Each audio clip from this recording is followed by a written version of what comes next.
On a new episode of 60 and 6 on Quibi, rapper and activist Killer Mike revealed he is co-founder of a black-owned bank called Greenwood.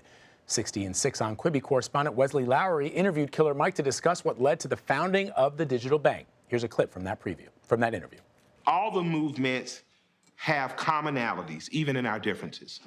One big commonality we have in the movements in terms of having the same masters or oppressors or people that kind of hold marginalized people down is they control the money. And whoever controls the money in politics, whether it's a lobbyist group or a billionaire that decides he wants to see his friend in Senate or mayoral office, that money kind of dominates. 60 and 6 on Quibi correspondent Wesley Lowery joins us now to talk about this. Good to see you, my friend. This is so great that you got a chance to talk to Killer Mike about investing in black-owned banks and specifically the reasons as to why he thinks it's important to help African Americans, people of color in this country create generational wealth. What'd you learn? Of course, Bud, thanks a ton for having me. Happy to be here with you folks. It was a fascinating conversation. We were down in Atlanta, and we were actually in his barber shop. Killer Mike is a small business owner himself. And what he was talking about was how a lot of capital in communities come from banks and banks willing to invest and lend out loans.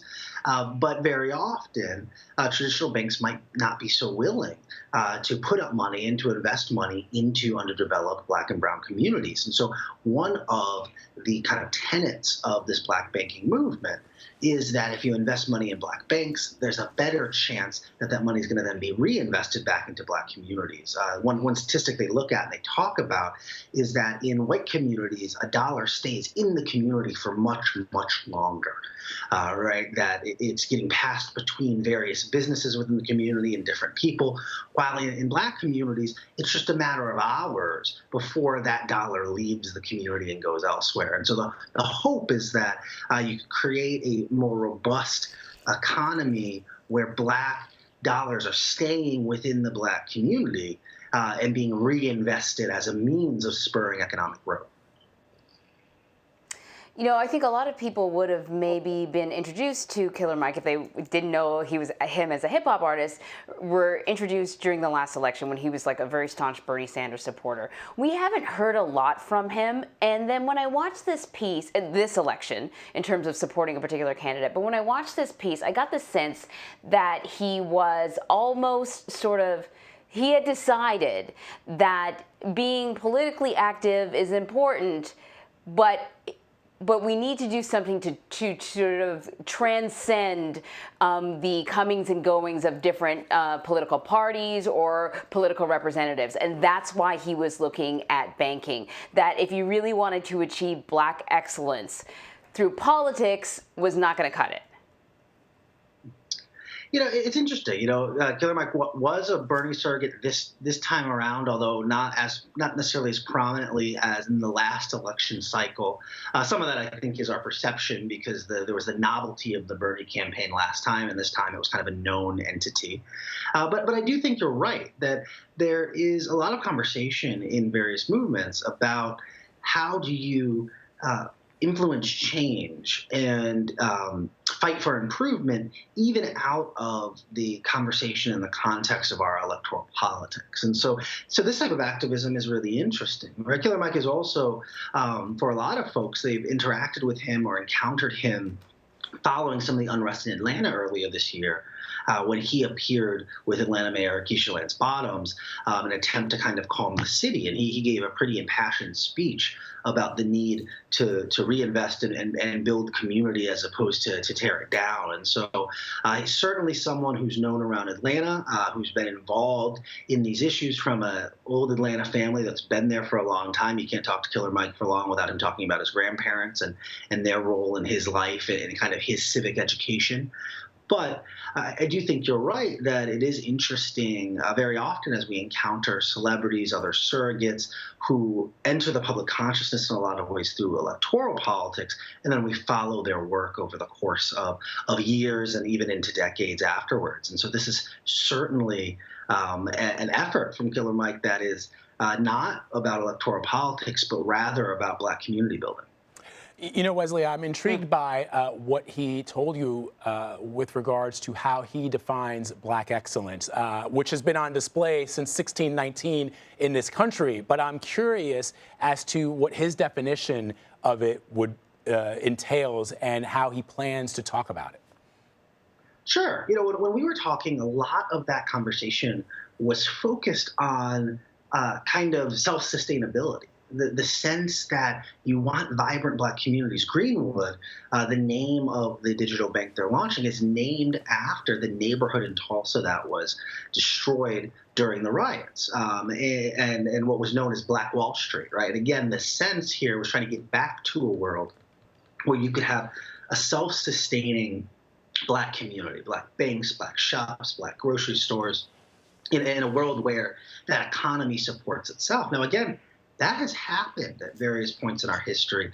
And unfortunately, those settlements, those communities often came under attack, be it in Tulsa, be it in Wilmington, and in other places. And so Greenwood is a callback very specifically to a time when, and in a place where the Black community was self-sustaining, had a full economy that operated together and symbiotically. And so I think that that is a big part of this drive and a big part of this hope. Again, that if you have well-supported Black banks, they then in turn can support other Black industry, Black business, which in turn supports a broader, more healthy Black community.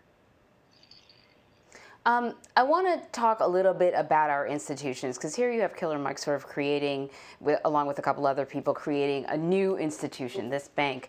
But you know, in order for institutions to work, people have to trust them. And during last night's debate, Vice President Pence talked about trust and due process and Breonna Taylor and George Floyd's deaths. I want to play a little bit of what the Vice President had to say. We'll talk afterwards. Well, our heart breaks for the loss of any innocent American life. And the family of Breonna Taylor has our sympathies. But I trust our justice system, a grand jury that refused the evidence. And it really is remarkable that as a former prosecutor, you would assume that an impaneled grand jury looking at all the evidence got it wrong. But you're entitled to your opinion, Senator. I think, look, and with regard to George Floyd, there's no excuse for what happened to George Floyd. And justice will be served. But there's also no excuse for the rioting and looting that followed. We don't have to choose between supporting law enforcement, improving public safety, and supporting our African American neighbors and all of our minorities. So, you know, we're living, I think, in times where there is a tremendous amount of lack of trust in our institutions, just across the board. I think it's been happening for a while, and there are all sorts of different reasons why. But I wonder if, in particular now, this is a time when the Black community has lost trust in the institutions that are supposed to protect, are supposed to ensure justice, are supposed to level the playing field. I feel like almost my question is a little kind of juvenile, but well, no, in terms of trust in our institutions. Can I just add to that, Wesley and Emery? I mean, Emery, I think you're spot on. You're asking people to trust an institution the way the Vice President of the United States says he does, that over the course of 400 years in this country's history has failed Black people time and time again, not just during the Jim Crow era, but way before that and subsequently since then. And so when the Vice President says, well, you know, people got to trust the justice system, there's a lot of people in this country who are going, how'd that get me? What did that get me? Right, and you know, and in times gone by, there has been a hope that institutions could be tweaked, could be changed, could evolve. And I wonder if, you know, here you have Killer Mike saying, look, we're starting a bank, you should put your money in this bank. If that, you know, the feeling is, we've been waiting, you know, all day long for evolution. Maybe it's just time to withdraw from some of these institutions. You know, what's really interesting when you look at the polling, and I thought that exchange between Vice President Pence and Senator Harris was really interesting in many ways because it captures what the polling tells us about Americans writ large. That Vice President Pence was staking out a position that for a long time has been the norm among white Americans. And that position is a trust in institutions, the assumption that the system works as is. Now, Black Americans have never had that trust. The polling, as long as we have it, suggests that Black Americans have always thought they've been mistreated by these systems, have not trusted these systems to deliver them justice, and that mistrust has been based in reality, in fact. What is different in this moment is not necessarily that Black Americans are losing trust in the institutions, because they never had the trust to begin with. Rather, it's that an increased amount and percentage of white Americans are now saying that they agree with Black Americans that these institutions can't be trusted, that the position Mike Pence took is actually a decreasing position. Still many white Americans hold that position, but many fewer than in a pre-George Floyd world, in a pre-Ferguson world, in a pre-Trayvon Martin world, right? That white Americans are now more likely in the polling to say these institutions don't treat Black people fairly or can't be trusted to deliver justice. And so fewer white people are siding with Mike Pence, and more of them are coming around to the position that Black Americans have long had in the country. Well, if anyone has not seen the Quibi piece, they should definitely check it out. Killer Mike's always sort of filled with really kind of insightful observations. Vlad, I don't know if you remember, but he came to CBSN and he had the Netflix special where he was trying to live by spending, his money only with Black companies and Black institutions, and that didn't go very, very far. But we really appreciate you spending some time with us. Thank you so much. Of course, thanks a ton for having me, guys. You can watch the full episode of this 60 in 6. It airs on the streaming app Quibi and is produced by CBS News, which is part of Viacom CBS, an investor in Quibi.